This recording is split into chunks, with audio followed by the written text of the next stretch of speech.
graduated high school, I went back down there that summer to, at that point in time, you know, was adult. And this was like in 1978. And so at that time, they would pay you a little bit of money. Okay. Not only just the adult, everybody getting a little bit of money. So, but I mainly went down there to bale hay. You never baled hay, Yeah. hard work. Oh yes, sir. I've done that. Yeah, and like I said, they didn't have the, well, the way it was when we was baling hay back then, it'd be a pickup truck with a flatbed on it. It'd be 3, maybe 4 or 5 people on the truck, and then on both sides of the truck, on the outside, some of us are walking along because the bales of hay is out there on the ground. So as you walk along, you pick up the bale, 2 hands, rope, toss to the guys on the truck. And as you go, it stacks up. Yeah. So now they're stacking higher and higher. Well, the hay gets a little lighter once it gets real hot. But when you're out there before daylight, all that dew and that hay is wet, it's even heavier. Right, right. So as the hay get piled up, and then once you done got that truck and that hay stacked up there, once it's on the truck, they sit up on top of the hay now. We still got to keep walking and walk all the way to the barn because we got to go inside of a hot barn. Yeah. No air conditioning, the motor does, and they got them ladders on the side. Now you got to start stacking that hay up in the loft. Yeah. Well, the guys is on the ground. We get up on the truck. The ones that's on top of the hay, they go ahead and get on the ladder, climb up. And my cousin Glenn, I never forget, he's one. See, back then we didn't lift weights. You didn't have to. Because you're lifting weights every day. Yes, sir. So everybody pretty strong. Yes, sir. Even me as a little old bitty fella, only weighed about 140 pounds. I was pretty ripped, you know, muscles and stuff from all the hard work. So we get up there on the truck. Now you got one guy hanging up on the ladder. Yeah. Pass it to him. He hanging on one hand, so he has to kind of sling it. Yeah. Oh yeah. Yes, and the others up there, they got to catch it and start stacking. Yes, sir. So now the lower the hay that we on top of on the truck, the lower them bales get. Now you gotta have another person on that ladder too. Yes, sir.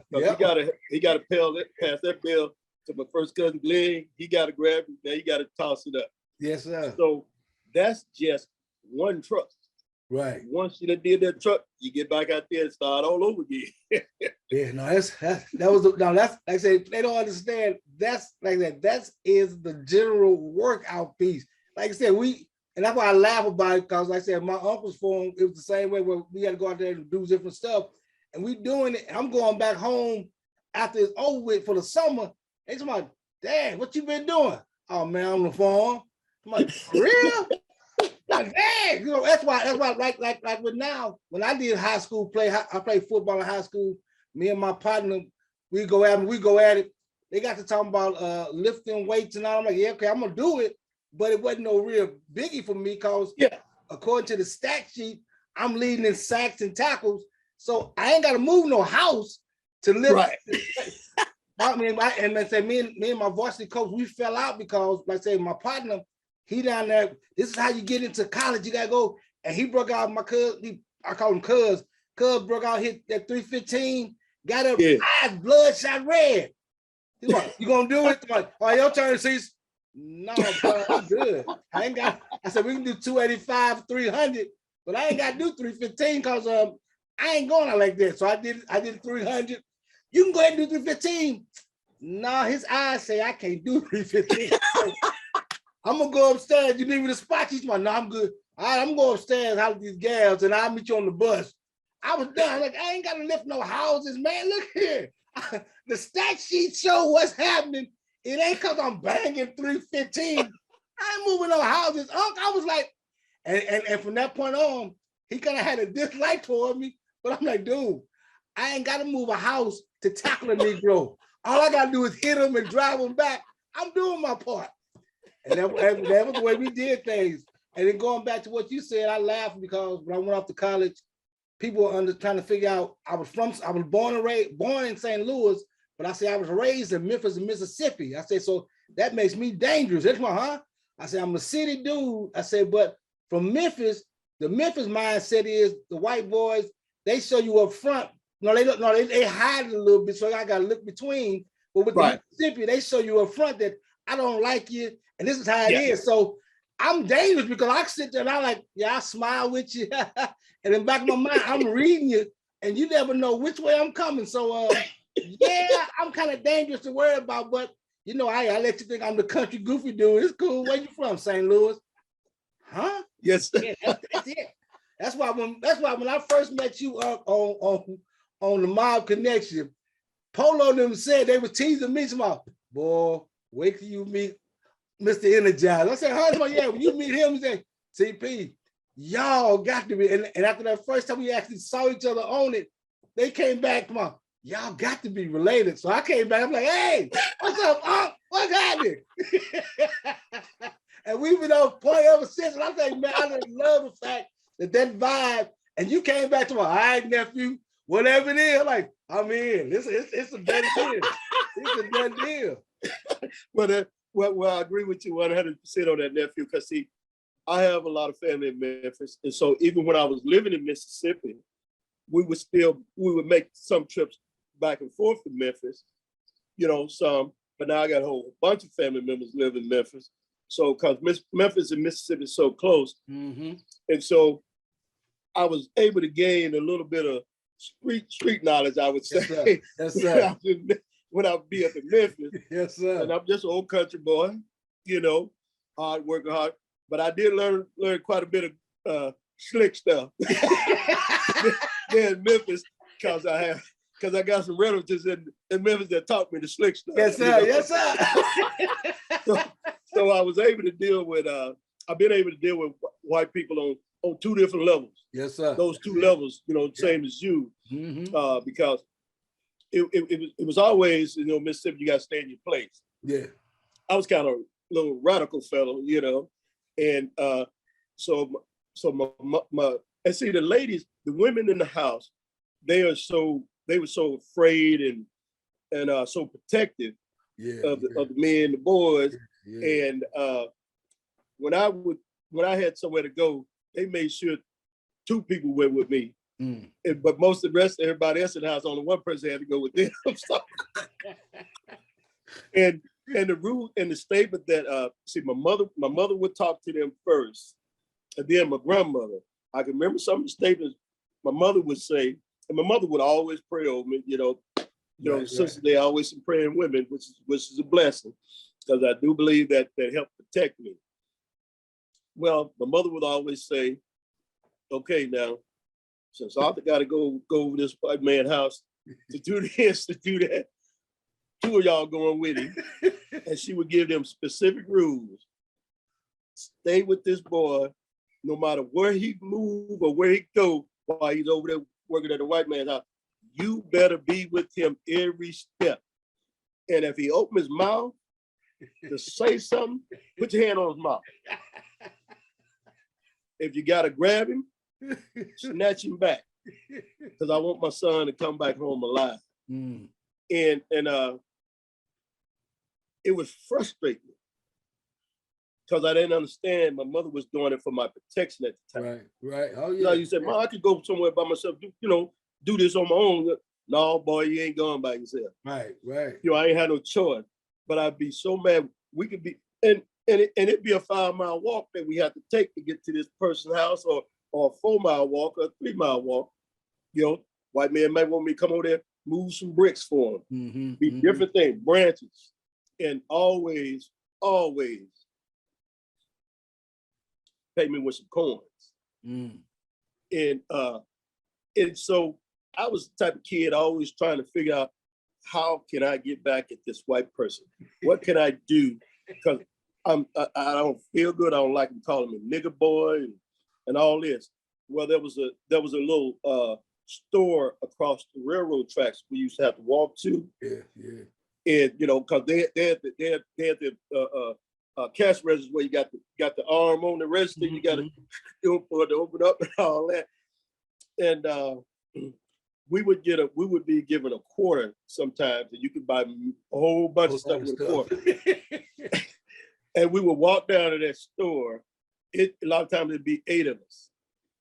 And I just couldn't stand it because see, white folks, the idea was that's the reason why they didn't want to receive money. You know, like if you're paying for something, you know, you normally gonna put it in that person's hand. Right. Well, the idea that white folks don't want that money put in their head is the fact that it's coming from a nigga. Yeah, yes, sir. And yes, sir. If that nigga put that money in my hand, that black gonna get on me. So what they do when you get ready to pay for something, they'll step back from the register and they put on the counter. You have to put the money down on the counter. Yes, sir. Yes, now, sir. Just to show you how dumb and stupid they're thinking, if that money's in my hand and I put it down on the counter and it go to your hand and you think it's gonna get black on you, still gonna get black on you. You're gonna get black on you. So this one Saturday, we had been working in the fields. We got out a little quarter because we only got 1 quarter a month. You know, you only get, you know, you get a quarter for the whole month. And so this time we was walking down to that store. It was a good 3-4 mile walk. You know, we walking and talking, but the whole time I'm thinking, because this is what this white man does every time. Of course, call us nigga boy. And I decided that I was gonna be the last one to go up there and pay for my cookies and chips and soda and all the stuff that you get with a quarter. And so he was doing all my relatives the same way, you know. He had got back for the rest, each one of them got back for the rest. You put the money down there, he get it, ring it up, and give you your goodies in a little brown bag. And then you go right on outside. You can't stay in the store. Right. Gotta go outside. Get your ass on out that door. If you stay in that store, you got a problem. And when it got down, and what my relatives would do, they go outside, and he had this big old window.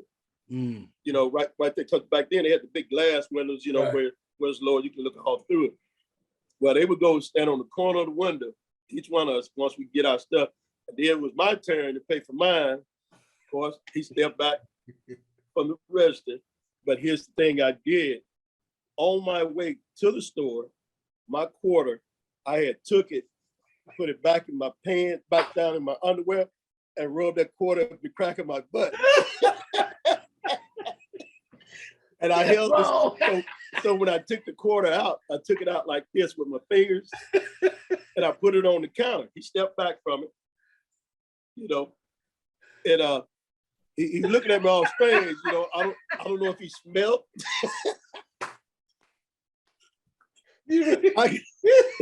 I'm the last one. Now my cousins there, they're already peeking around the corner, peeking through the window. You know, they just stick their head so they can see what's going on. So he stood there for a minute, and I'm standing there waiting on him to give him a little bag, you know. And he was staring at me. I'm looking at him, and he did a little look like that. Then he did like that. He went on, reached and grabbed the quarter.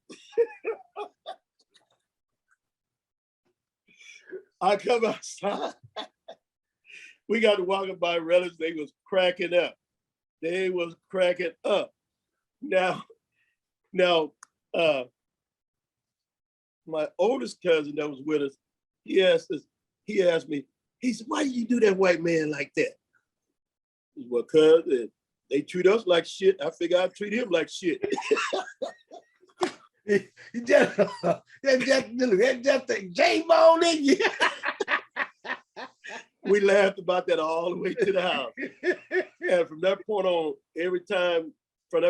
when I would go to that same store, the man, I don't know if he figured it out, but he would still pick everybody else caught up like he normally would. But for some reason, when he got down to me, he always would get a little, you know, he had like these little napkins up there.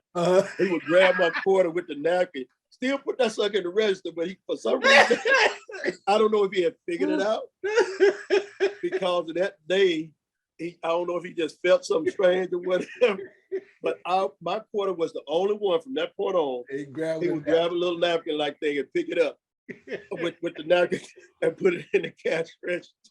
Boy. But yeah, like you say, it's a factor of they set the dynamic to be a certain way, And then when we changed it up, it's like, all right, now this is what you think of. So I'm gonna give you what you think you're going. Here it is. Now, so now when you decide to play at Sigma, and you see my background, Yeah, I see. Keep the blue, baby. Beautiful. Yes, when you sir. decided to play at Sigma, like you said, the thing about Sigma was the community service.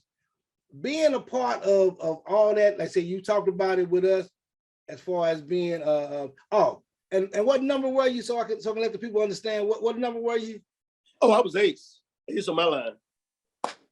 That's right, baby. Ace all day. That's another reason why we click the way we click. We aces, baby. We aces. Number one, uno, lead the pack, lead the way, baby. Ace in the place. Yes, sir. So, and I say, and in doing that, I said, y'all did step shows and everything, and being that you were into now. So I'm gonna clear this up too. In the beginning, we were the only ones who stepped with canes, correct? Yes, absolutely. I want to clear that out. I want to clear because it's some these young cats who check it out. We're talking about, well, Kappas, no, they didn't step with canes. They just started stepping with canes in like the 90s, maybe. Right. Because all they did, they had them pixie sticks and they twirled them, but we stepped with canes. You exactly. You hear the cane and we breaking canes. Exactly. Okay, I want to make sure we clear that up, that we were the canes. The cane masters, because we had Sigma Stepping School, and Shay Gillespie from our charter line, he was the Sigma Step Master. Okay. And so, see, when I first got to, when I got to University of Arkansas Monticello, the charter line was the only line that was there for us, Phi Beta Sigma. Okay. But before then, Beta Theta up in Pine Bluff, they the one came to University of Arkansas Monticello and started the charter line. And that charter line was our spring 77 ebony and blue. Okay. And was 12 frats on the yard at the time. So my line was the Juice Factory line. And so we was the second line on that campus. So we pledged under the charter line. And stepping was the number one uno as far as not only learning how to step with canes, but also to singing with canes, as well as we stepped with two canes at the time. Yes, broke some canes. So we stepped with two canes at the time. And the thing about that is that we had this brother, called him Po Baby, tall brother, had Luther Vandross voice. And he would do all the solo singing as well as he would do a line singing. Okay. And girls just loved it. I mean, he turned it out, that voice was killing. But also too, we did a lot of chants, but the step, we stepped we did our steps on the campus. We went to Greek shows, won them. We stepped out in the community. We did steps in the community. Wilma, Jeremiah, said there's a lot of places. And we was also requested to do steps in time. And that service was one of the things where from our godfather, who we call Godfather Shay Gillespie, the president at the time, he would always say, no matter where you go, no matter where you travel, no matter how long you're gonna be gone, you always must put in at least 1 to 2 hours of community service. And I've always took that to heart, and I always do that, and I still do that to this day. And I'm 62 years old now, so I still do that. No matter where I go, I'm looking to do some form of community service. And that was instilled in us from our president at the time, Shay Gillespie. He, bless his soul, he passed on. He was from Little Rock, Arkansas. Okay. And he drilled it in us, and here it is today. I still do that because it's about service. And on the other hand, when it came to being in Mississippi, and trying to survive, the biggest thing that my grandfather and grandmother would always do, and like I said, our nearest neighbors maybe 5 or 6 miles, some of them are 8 miles, and some of them 15 miles and 12 miles apart. But he always would have a big get together, and he would cut up hogs, because we had hogs, goats, chickens, all those things. Okay. He would do 1 or 2 of them, and then it would get the word out, you know, because like I actually when I was born, they still had the old wall phone, you know, the phone on the wall that you crank, put the little thing in your ear. They didn't get a regular phone to, you know, the pickup phone where you got to dial the rotary. Right. But my grandfather had that wall. Grandfather had the phone on the wall. And let's see, I'm trying to remember. Was I 6 years old?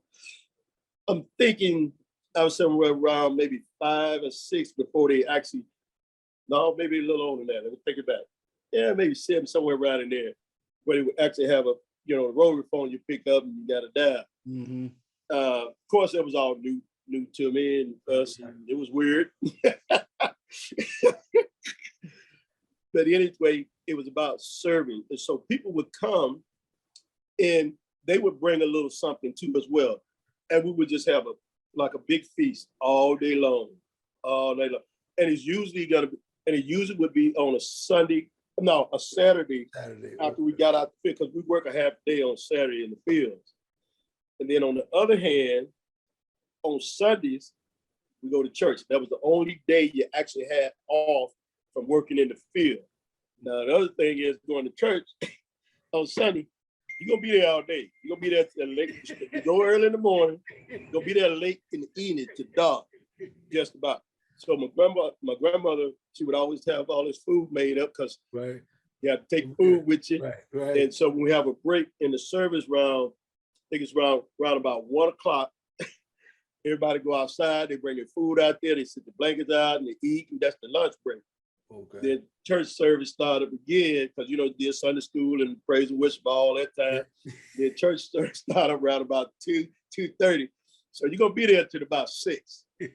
And so it was consistent, and it was a program where you really didn't have room to go out there and really mess up. Yeah. Because you're either working or you're at church. So we would have to sneak out and go out to a little juke joint club at night on a Saturday night, you know. And no matter how late you stay out, you sneak back in the window. Get up in the morning, go to church. Right before daylight, you ready to go to church. Yeah. And my grandmother, she was a very spiritual woman. She was a Bible woman, reads all the time, all day. And if she smelled any alcohol on your breath, there's no question asked, it's automatic beat. You know. So see, to go now the strange thing about that, I used to ask my mom, how come grandma don't get on my grandfather? I said, my mom looked at me, she said, it's your grandfather. I said, well, Mom, he be drinking that moonshine. She don't whoop him. And my mother would say, oh, hush up, boy, don't worry about that. That kind of stuff, you know. I was a curious little kid, you know, and I always was wondering, you know, how come he get to do all that and we can't? And one other little quick piece on that, my grandfather would always tell us a story. Now, when people hear about somebody telling them a story, you think they're gonna be sitting there reading a book. My grandfather's stories come from his head. We would all sit down on the floor in front of him. He had a little stand by there with a little drawer in it next to him. My grandmother would sit in another seat all the way on the other side of the room. Yeah. She had these big old tall switches that come way up here. There'd be 3 of them on each bunk and have them wrapped up. 3 here, 3 here. And I used to call her switches shotguns.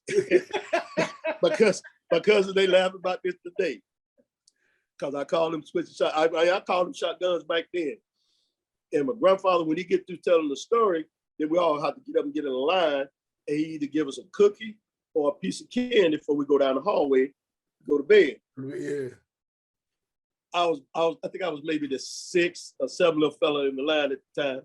But what my grandfather does, when he passed that out, when he get done, he always reach in that little cabinet and he'd take out this jar, this big mason jar.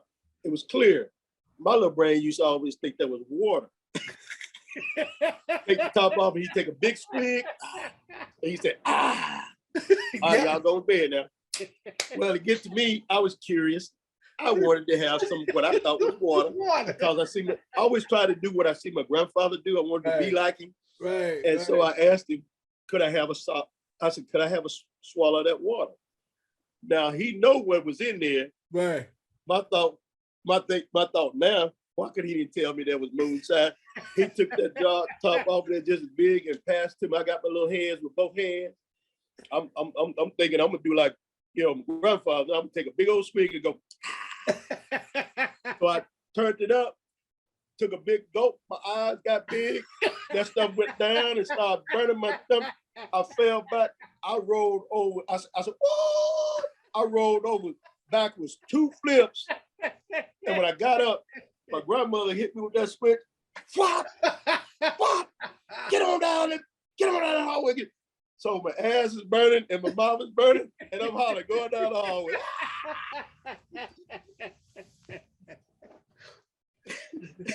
Man.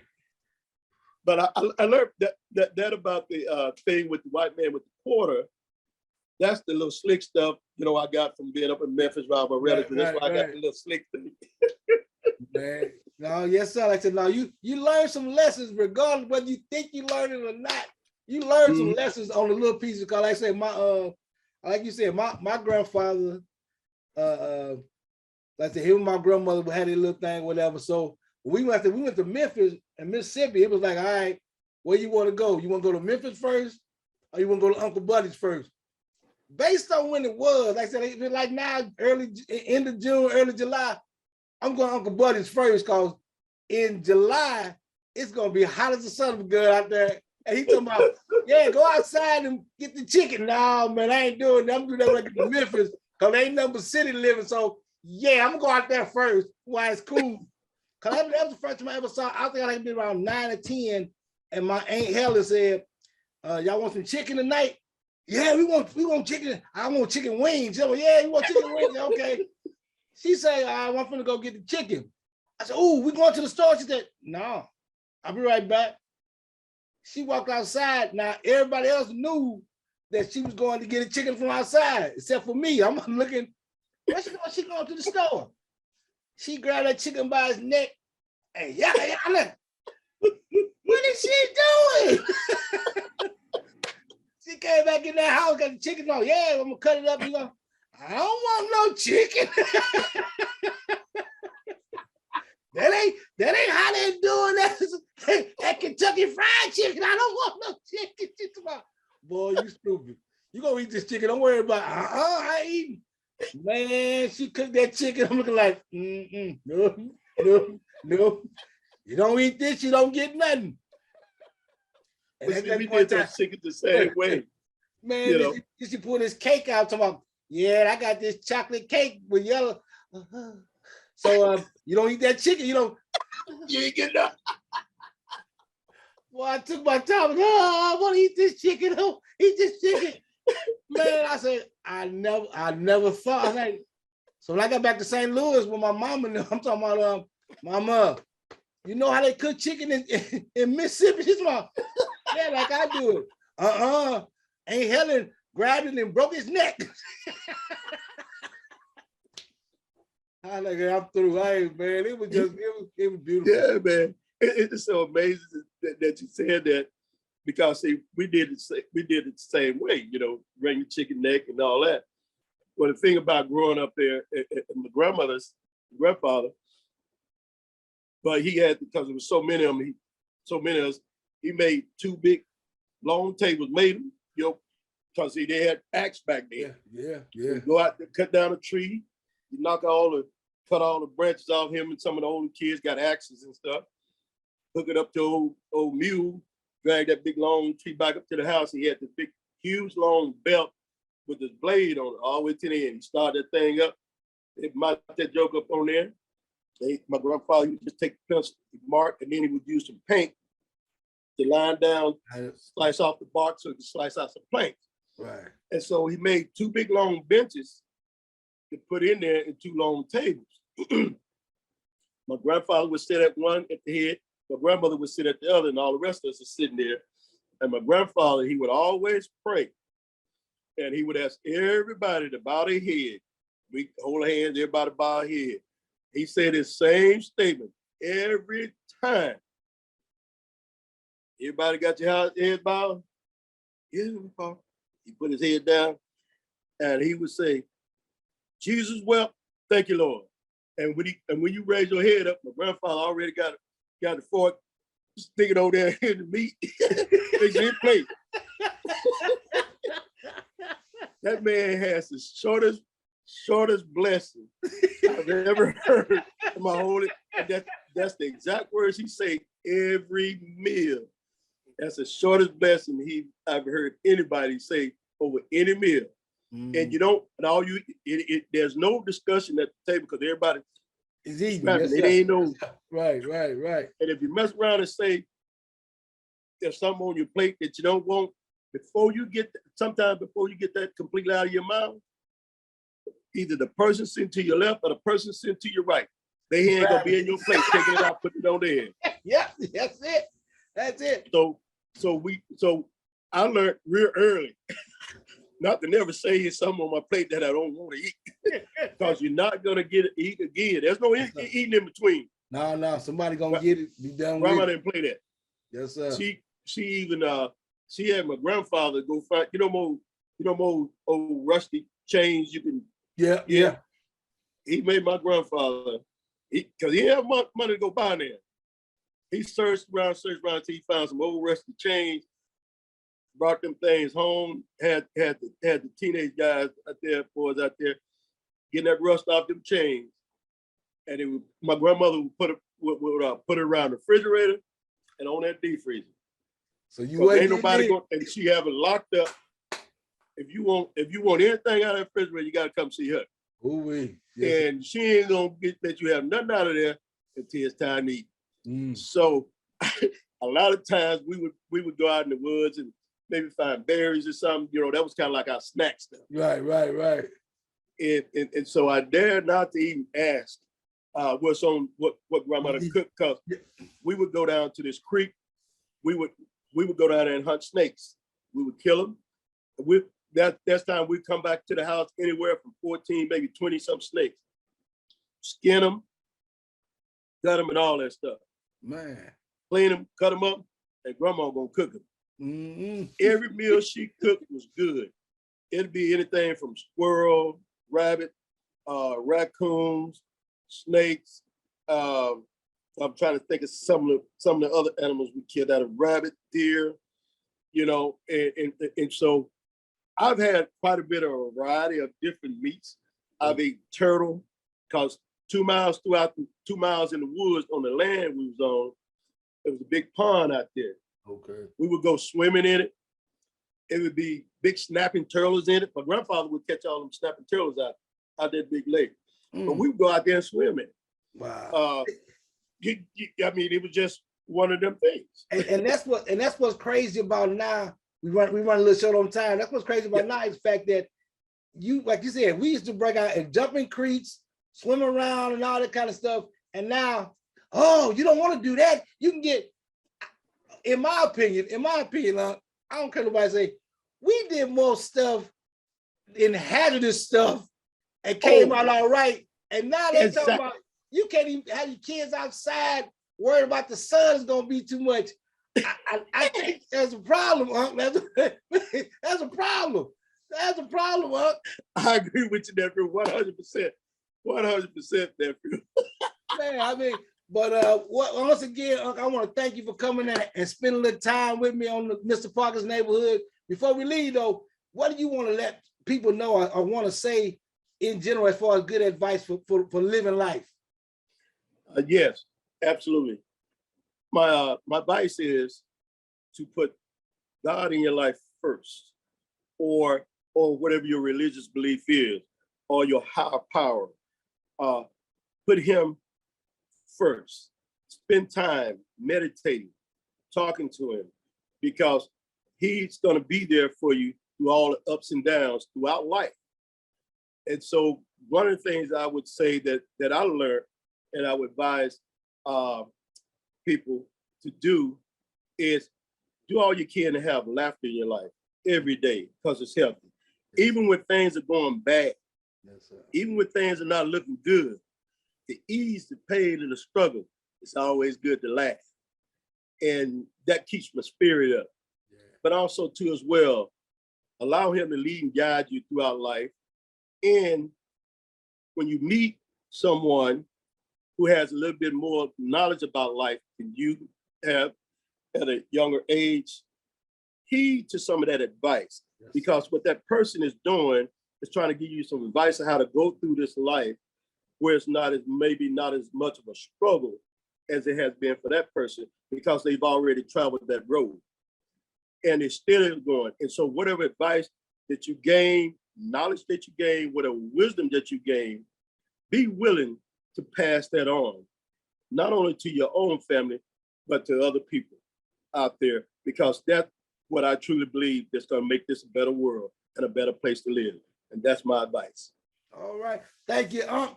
Like I say, go ahead and tell them who you are when you're on the Mob Connection. Who are you?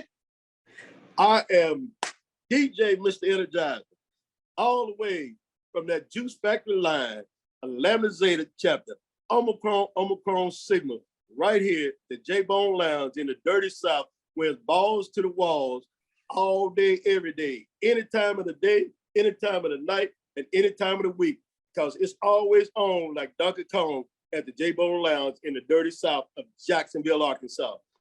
And my nephew, CJ, proud of you. I love you. You are awesome. And you keep me energized and you keep me pumped up, brother. I want to thank you, because I love you, because I'm telling you, when you came on and said, yeah, we're in the J-Bone Lounge with the blue light, I was done. I said, and I'm coming to Arkansas. When I come there, I'm bringing my spurs, my saddle, and my cowboy hat. That's right, baby. Bring it on. You're gonna need all of it too. Hey, and I'm gonna have the lounge tight and white. You might see I did some fresh painting, but I gotta still put my lights up. I'm putting my lights back up. I'm adding some new lights, and it's gonna be clean and mean. It's gonna be squared away this week. That's well, thank you, Unc, for taking time out with me. Love you, man. And what we say, blue fight. You know. All right, Unc. Party don't start till the signal show up.